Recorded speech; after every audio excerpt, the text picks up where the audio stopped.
우리가 마트의 노란 진열대에서 마주하는 빨간 오뚜기 로고는 단순한 식품 브랜드를 넘어 국민들에게 무한한 신뢰와 따뜻한 유대감을 상징하는 아이콘이 되었습니다.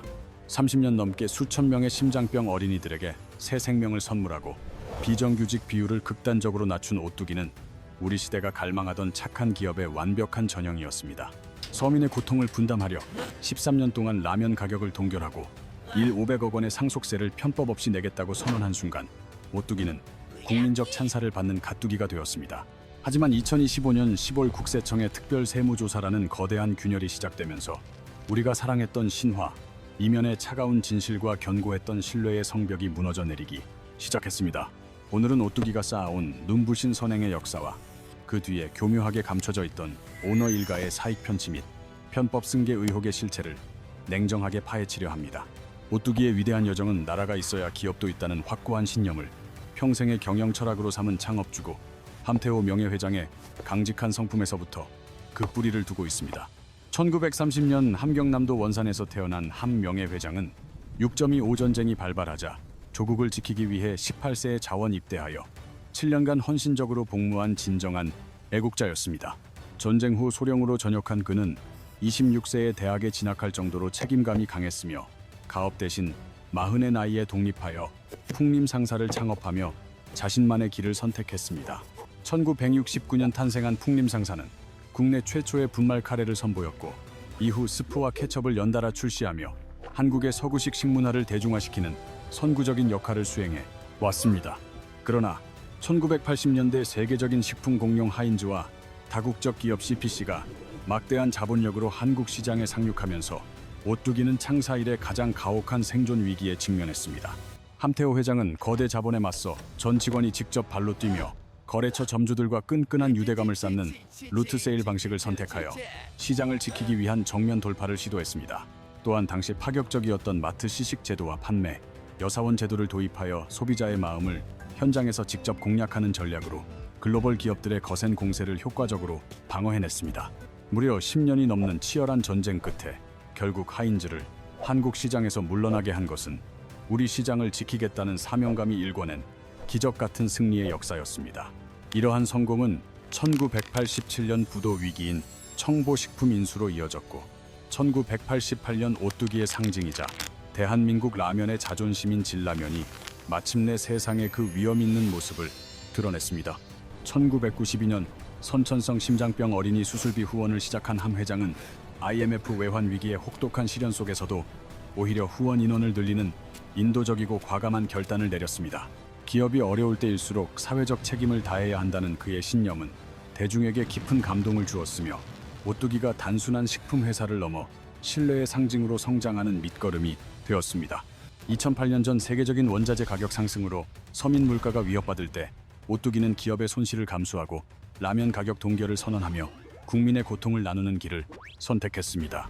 13년 동안 지속된 이 약속과 장애인 자립 지원 및 장학 사업의 확대는 오뚜기라는 브랜드의 착한 기업이라는 지울 수 없는 강력한 이미지를 대중에게 각인시켰습니다.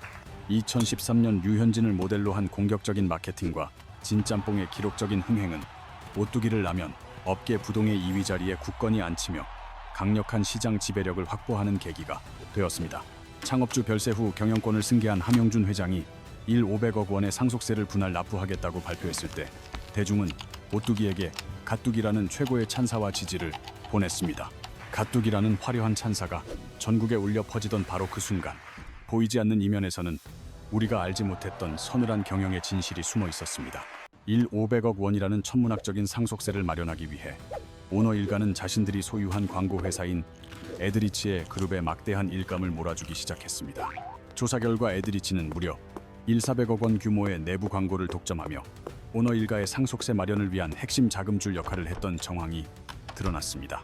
함영준 회장은 이 회사의 지분을 본사에 매각하여 119억 원의 현금을 확보했고 이 돈은 고스란히 개인적인 상속세를 납부하는 데 사용되었습니다. 더욱 충격적인 사실은 오너 개인 회사나 다름없던 오뚜기 라면이 그룹 내부의 전폭적인 지원을 받으며 매출의 99%를 내부 거래에 의존해왔다는 점입니다. 함 회장은 여기서 발생하는 이익을 통해 매년 약 16억 원에 달하는 거액의 배당금을 챙겨가며 사익 편취 논란의 중심에 서게 되었습니다. 비판이 거세지자 2021년 오뚜기 라면을 자회사로 편입시켰으나 함 회장의 지분율은 여전히 규제 대상인 24.7%에 머물러 있어 실질적인 개선은 미흡했습니다. 공교롭게도 13년 동안 굳게 닫혀있던 라면 가격이 인상된 시점은 오뚜기 라면이 자회사로 편입되어 구조 개편이 진행되던 시기와 교묘하게 일치합니다. 이제 시장의 시선은 함 회장의 장남 한윤식 씨가 이대 주주로 있는 오뚜기 SF로 향하고 있으며 이 회사 역시 내부 거래를 통해 몸집을 키우고 있습니다. 오뚜기 SF는 그룹으로부터 130억 원 규모의 일감을 받아 성장했는데 전문가들은 이를 오너 3세로의 경영권 승계를 위한 결정적인 지렛대로 보고 있습니다.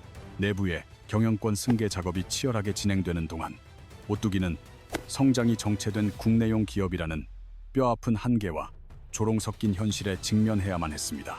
경쟁사인 농심이 매출의 40%를 해외에서 벌어들이고 삼양식품이 불닭볶음면으로 매출의 77%를 해외에서 쓸어 담을 때 오뚜기는 제자리 걸음만 반복했습니다.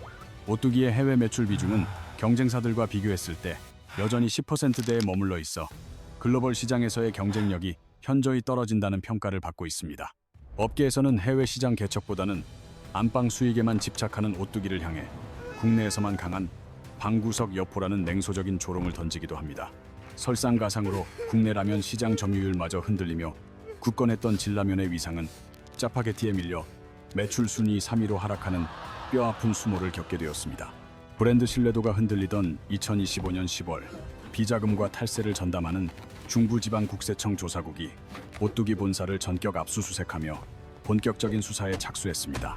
이번 특별 세무조사에서는 함 회장 매형의 회사인 면사랑에 대한 부당 지원 의혹과 총수 일가의 사적인 토지 개발비 대납 의혹이 터져나왔습니다.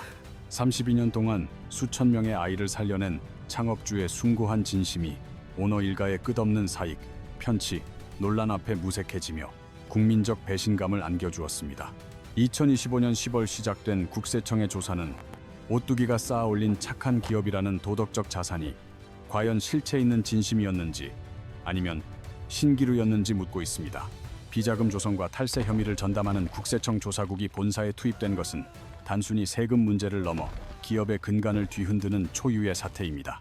총수 일가의 사적인 토지 개발비를 회사 경비로 처리하고 협력업체로부터 리베이트를 받았다는 의혹은 냉담해진 여론에 기름을 붓는 격이 되었습니다. 사실 오뚜기의 지배구조 문제는 이미 오래전 예견되었으며 2017년 지배구조원에서 최하위인 D등급을 받았던 전력은 이를 뒷받침하는 강력한 증거입니다.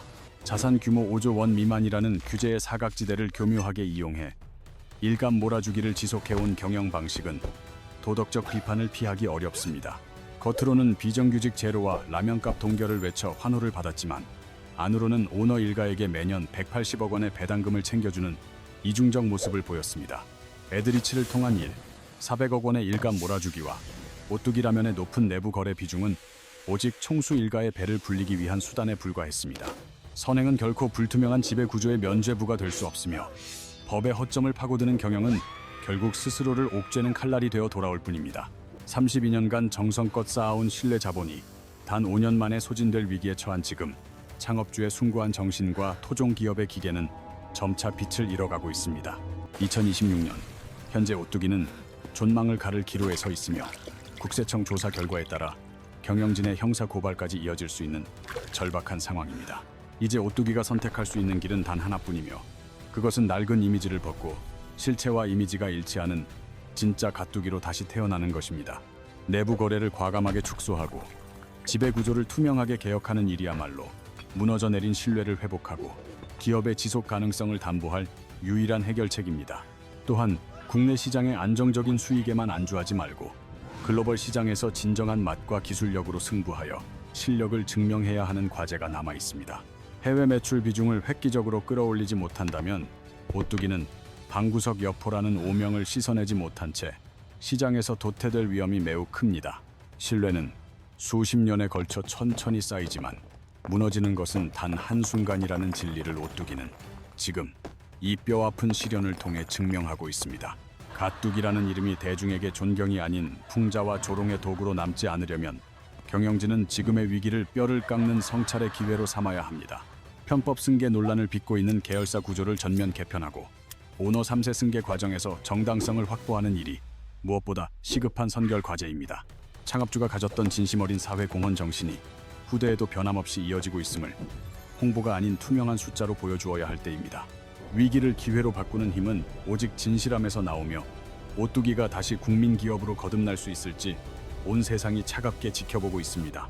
가뚜기 신화의 몰락이 아닌 진정한 부활을 꿈꾸며 오늘 일상경제학에서 준비한 오뚜기의 빛과 그림자에 대한 이야기는 여기서 마치겠습니다.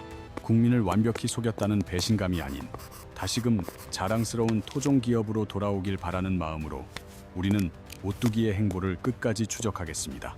지금까지 시청해 주셔서 감사합니다. 더 깊이 있는 경제 이야기로 다시 찾아뵙겠습니다.